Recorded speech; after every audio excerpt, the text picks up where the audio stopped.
Hello, welcome dear audience. আজকে গুরুত্বপূর্ণ কিছু আহ, সহজ অনুবাদ নিয়ে কথা বলবো। যেমন স্ট্যান্ড ইন কুই, লাইনে দাঁড়ান। স্ট্যান্ড ইন কুই এর অর্থ হলো লাইনে দাঁড়ান। সাধারণত কুই শব্দের অর্থ হলো সারি। নো স্মোকিং, ধূমপান নিষেধ। প্রায়ই দেখা যায় কোনো সাইনবোর্ডে বা কোনো জায়গায়, বিশেষ কোনো স্থানে এই নো স্মোকিং লেখা থাকে, ধূমপান নিষেধ। লেট মি ডিগ্রেস, একটু ভিন্ন প্রসঙ্গে যাওয়া যাক। কথার পরিপ্রেক্ষিতে এই কথাগুলো প্রায়ই বলা হয়ে থাকে যে একটু ভিন্ন প্রসঙ্গে যাওয়া যাক আজকে। Today let me ডিগ্রেস।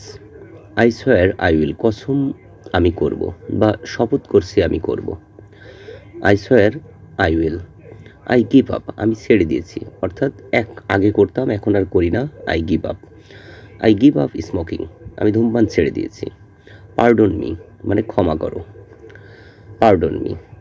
So what, if so what, যদি তাই হয় তাতে কি। সো হোয়াট সাধারণত তাতে কি, আর যদি তাই হয় ইফ সো, তাহলে if so what. If so what, যদি তাই হয় তাতে কি। আই সাপোজ টু, আমি সেটাও ধারণা করছি।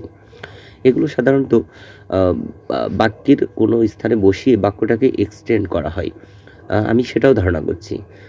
I suppose so, I suppose so অর্থ আমি সেটাও ধারণা করছি। হোয়াই শুড আই কেয়ার, কেন আমি পরোয়া করব।